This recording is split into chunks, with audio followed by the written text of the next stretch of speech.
Hi friends, നമുക്കിത് വായിച്ചു നോക്കിയാലോ. കൃപയുള്ളവരാകാൻ നമുക്കും പ്രാർത്ഥിക്കാം. നോക്കാം. കർത്താവായ യേശുക്രിസ്തുവിൻ്റെ പീഡാസഹനങ്ങളുടെ യോഗ്യതയാൽ ദൈവസഹായം കൊണ്ട് മാത്രം മനുഷ്യർ നടത്തുന്ന സമർപ്പണങ്ങൾക്ക് മൂല്യവും അർത്ഥവും കൈവരുന്ന പ്രതിഭാസം ആരുമല്ല എന്ന് തികഞ്ഞ ബോധ്യത്തോടെ ഉള്ളിൽ പറയുമ്പോഴും അങ്ങനെ ആയിരിക്കുമ്പോഴും എന്തോ ആണ് എന്ന് ദൈവവും മനുഷ്യരും വിധിയെഴുതുന്ന ക്രിസ്തുവിൻ്റെ യോഗ്യതകളിന്മേലുള്ള അനിതര സാധാരണമായ വിജയം.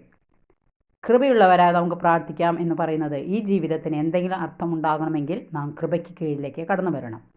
യേശുക്രിസ്തു വഴി നമുക്ക് ലഭിച്ചിരിക്കുന്ന അമൂല്യ നിധിയാണ് കൃപയുടെ ജീവിതം. അത് സ്വന്തമാക്കുവാൻ മറന്നുപോയ ക്രിസ്ത്യാനികളാണ് സഭയുടെ മനോഹാരിത നശിപ്പിക്കുകയും പല മതങ്ങളിൽ ഒന്നു മാത്രമാക്കി ക്രിസ്തീയ മതത്തെ മാറ്റുകയും ചെയ്യുന്നത്. ഓ നല്ല ദൈവമേ, അവിടുത്തെ കൃപയുടെ കീഴിലേക്ക് ഞങ്ങളുടെ ജീവിതങ്ങളെ ഞങ്ങൾ സമർപ്പിക്കുന്നു. അങ്ങ് ഞങ്ങളെ എടുത്ത് ഉപയോഗിക്കണമേ. ആമേൻ.